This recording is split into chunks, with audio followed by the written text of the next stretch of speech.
Okay, today we're going to have a brief class. We're going to talk about two things that are, I think, holding some agents back from increased profitability and better time management. And in this fast-moving market, we're in an unprecedented market in unprecedented times. So setting buyer expectations up front in the counseling session is extremely important to increasing your conversion rate and making sure that your buyers are properly counseled. So there's several things that you'll want to have with you today. Probably the most important thing is the buyer workbook and scripts. So this is a workbook that I have written. A lot of this is based off of Tom Ferry, Mike Ferry, and a lot of other real estate trainers. It's about 50 pages of pretty good material. So that's something you always want as a resource, and you want to practice the scripts and the dialogues in this. But today we're going to talk most about buyer objections that relate to your time management, buyer objections to signing the buyer representation agreement in that counseling session, and then also the buyer objections to structuring the offer. So writing winning offers and getting your buyer rep agreements accepted are going to be the things that are the most important in today's class. So let's start with the most common buyer objection, and that would probably be, I'm in no hurry. So I'm not in a hurry. My lease is not up for a while. I've been leasing, all of my life, so I don't have to buy. We never have to buy, right? So this is something that I know in my experience is the most common objection, and even today in this fast-moving market, it's probably still the most common objection. So the way to do that is you have to quantify, well, what is it? What are the benefits to them buying, and what are the consequences of them waiting? So the way to do that is look at just the last year and a half. I have a buyer that's closing next week that he's paying an extra $80,000 for a property that he could have purchased for. He's paying about $830,000 for it, and he could have bought it for $750 a year ago, the exact same property, and he opted to lease it instead of to purchase it.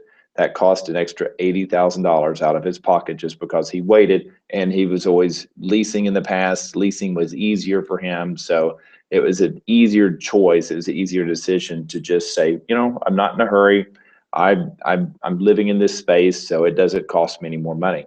Well, a year down the road, any buyer with the trend that's established now, it's going to cost them just as much, if not more. So property values, if they continue to appreciate at 8 to 15% a year, then it's pretty easy for you to calculate how much more that same house that they're looking at will cost in a year if they're looking to buy a year down the road. The other thing to make sure that you're calculating is the rental appreciation. So rents have been appreciating at about 5% a year, 5 to 7% a year, depending on what price point. So the price points we know that are appreciating the most are these that are under about 300,000, and the rents that are under about 3,000 a month. So those are the ones that are going up the most. So especially if you have buyers in an entry-level price point, this is even more important than it is for a luxury buyer or a buyer at a higher price point. So make sure that when you have that objection, I'm in no hurry, that you make sure that and it's using the sales process. The sales process is always the same, which is asking them questions. So are you comfortable waiting another year? And are you comfortable paying an extra X amount of dollars for this property or a comparable property? Are you comfortable? Has your rent increased over the last 2 to 3 years? They have to validate what you're saying. You can't just say it without them validating it. So you have to find out from them, how much has your rent increased over the last 3 years?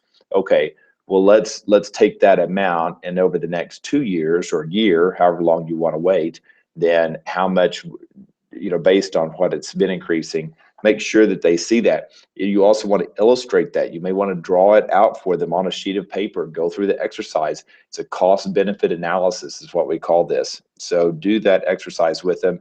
Anyone that says, I'm not in a hurry. Okay, most common buyer objection number 2, I want the perfect property.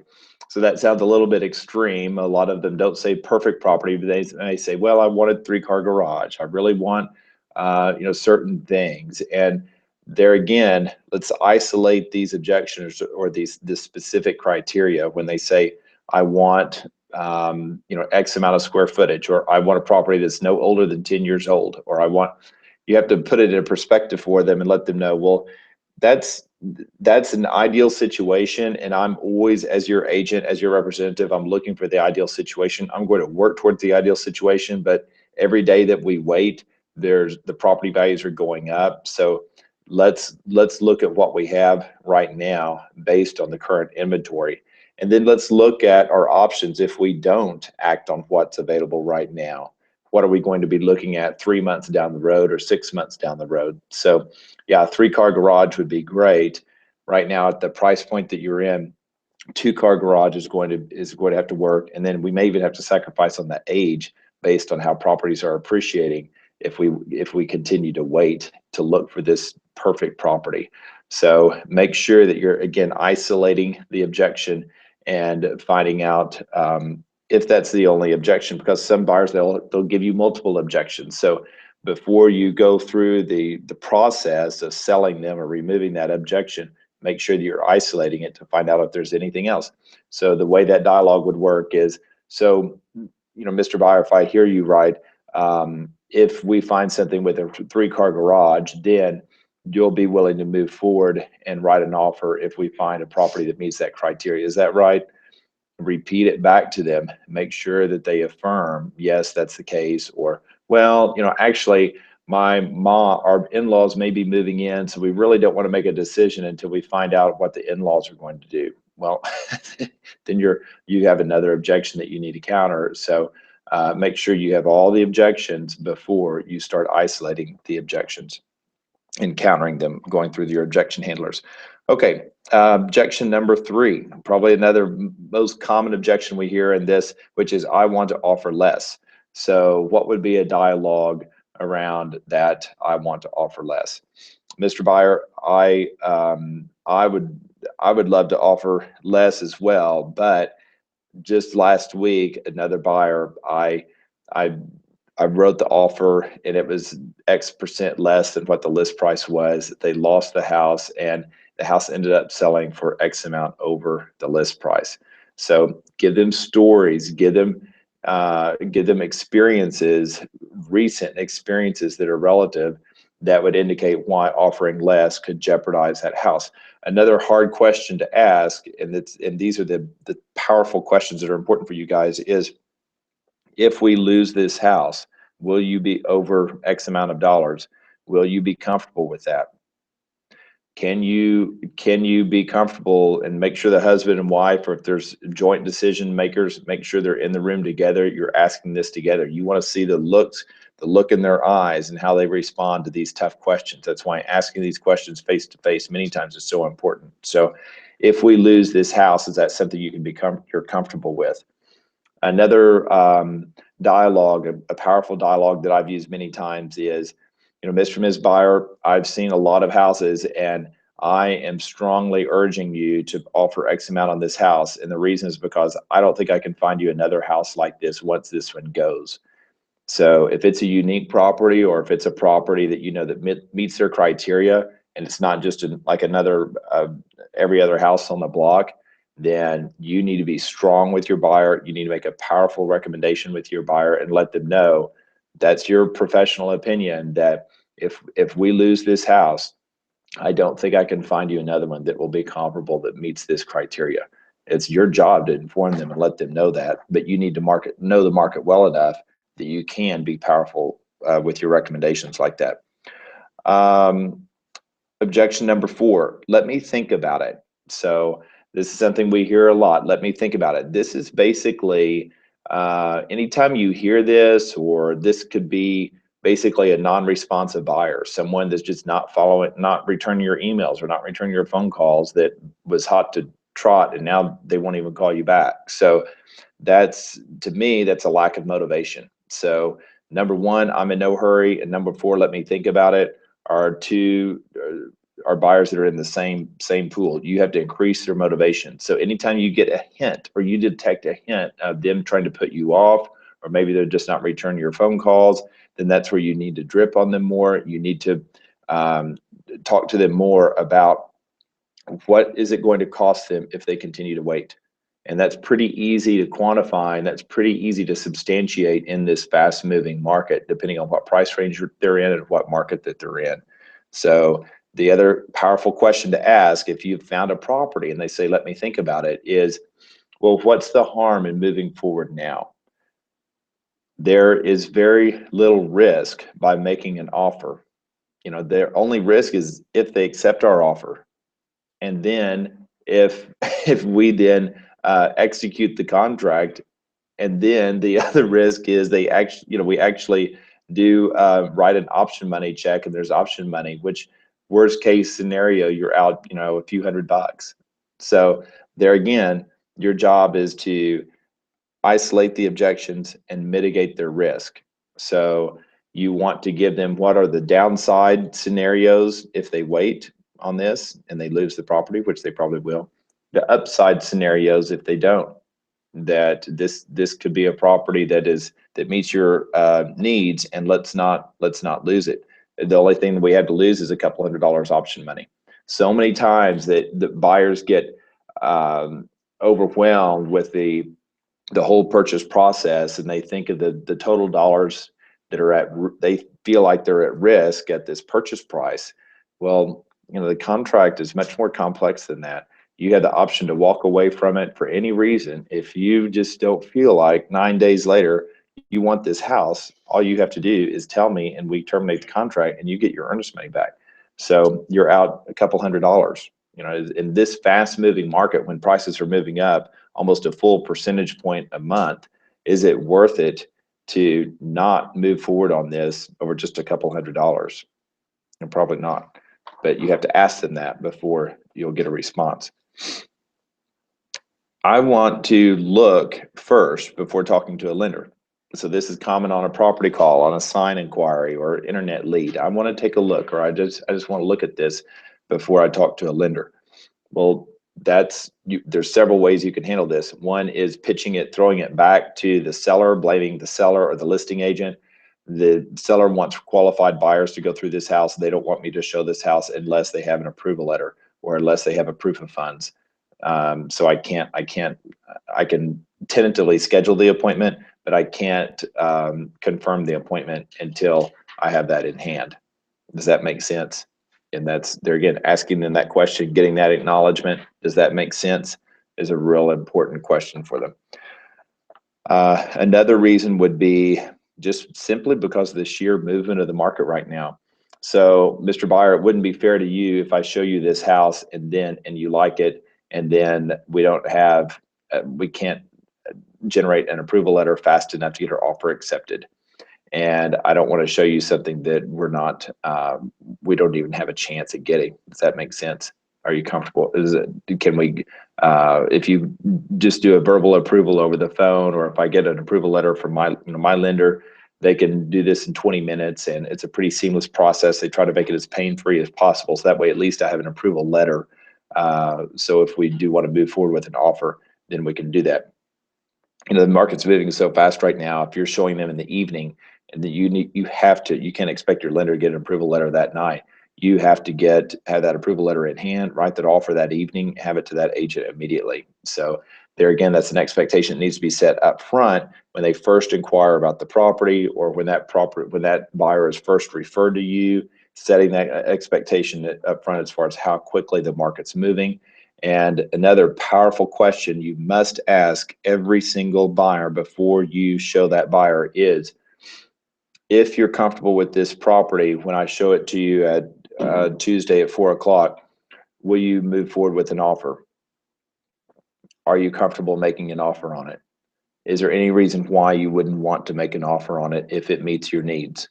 There's several ways you can pitch that question, but you want that commitment that if it meets their criteria, that they will make an offer on it. It's no different than the Waller Group seller appointment form with the number one important question before you go out on that listing appointment, which is, if you're comfortable with everything that I have to say, will you move forward with the listing agreement with me Tuesday at 4 o'clock, whatever the time is for that listing appointment.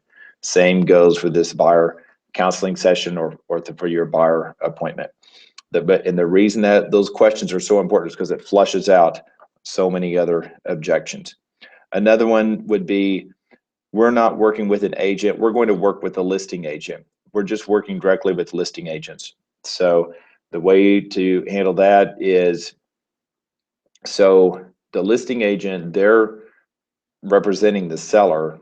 So you're not interested in having someone represent your best interest. No, we can do it ourselves. We've bought a lot of houses in the past. We want to represent ourselves. And Mr. Buyer may ask why you'd like to represent yourself. Well, we were told by our attorney, or we were told by a friend that we should just go directly to the listing agent. Well, I can appreciate that. I know the policy in our firm is that if a buyer comes to us, then we have to assign it to another person in our firm. We're not allowed to represent both parties. Does that make sense? And you can probably understand why. It's almost impossible to have representation for both parties. And wouldn't you rather have someone that has experience representing you than just someone else that's assigned in the firm?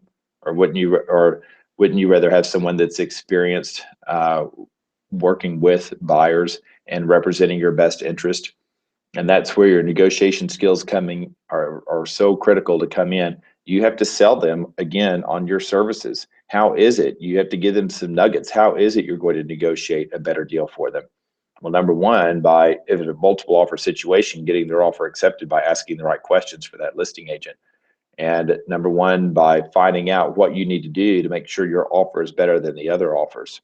So if you don't have someone representing you, why would someone do that? So that's something you want to ask that buyer is, why would you not want to have someone representing you? There's a lot of misconceptions, a lot of misnomers from buyers that are in the marketplace out there that think they need to go directly to the listing agent. So make sure that you're countering all of those. Number 7, the payment is too high. So generally, this is probably a less common objection, but for someone that's payment sensitive, I've seen this happen a lot where buyers get so stuck on payment, they lose sight of the big picture. They lose sight of, well, your rent has gone up. Has your rent ever increased? Well, yeah, actually my rent just increased, and that's one of the reasons I'm looking to move. Was that the first time it's ever increased? 5 years ago, were you paying the same amount for rent? No, probably not. Most people, their rent increases based on where they move and their job changes. Well, this is a 30-year mortgage. You have your interest rate locked in for 30 years on this thing.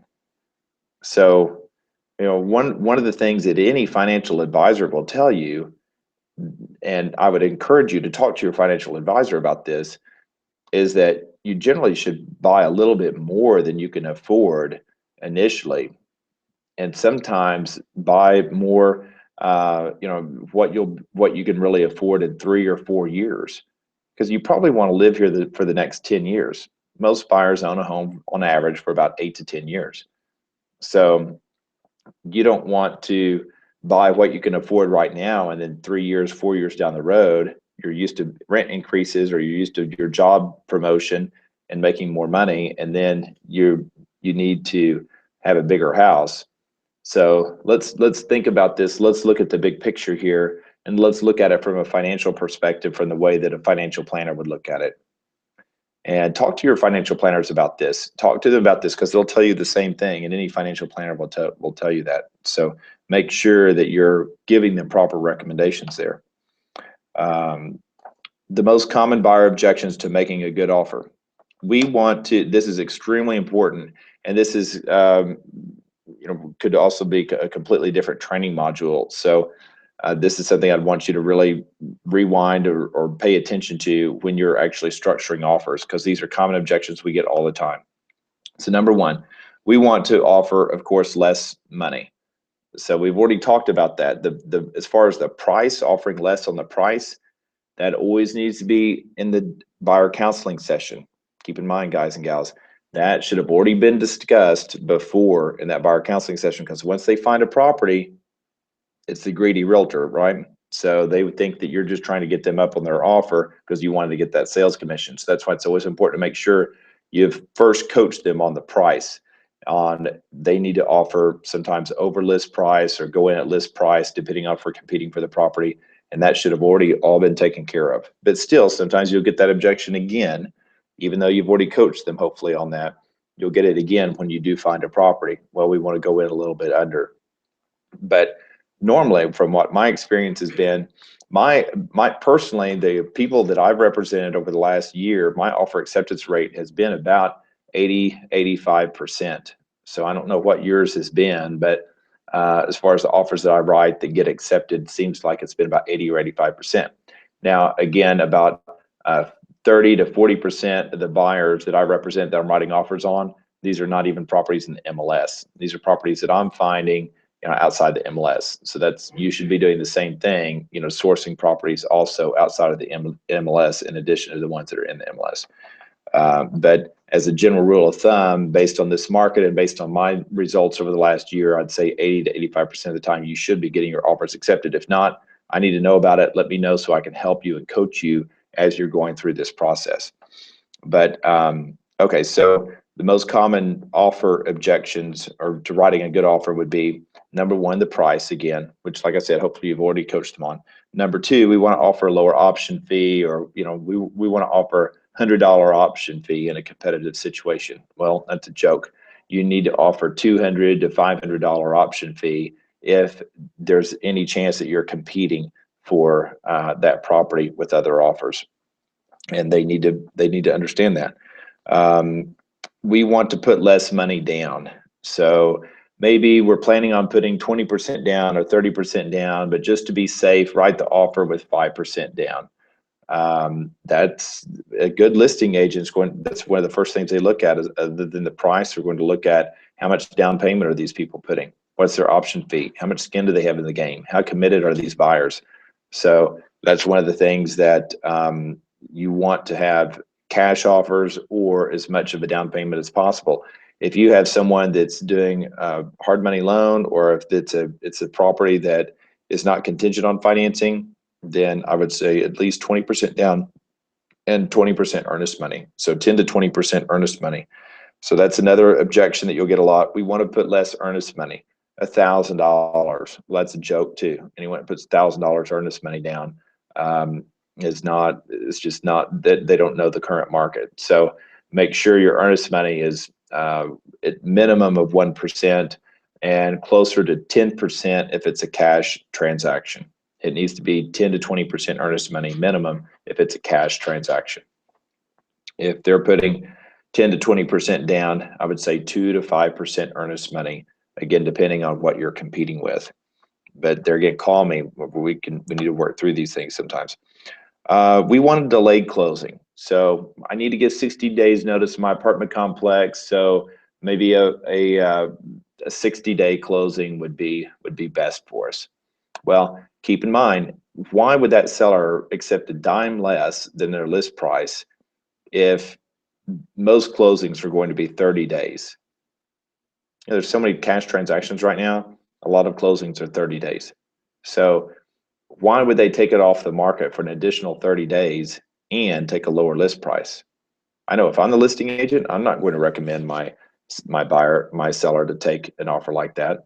So keep in mind, you want to make, if you expect to negotiate any type of terms at all, or any kind of concessions on the price or concessions, then they need to have a closing date just as soon as a seller can realistically close, which is about 30 days.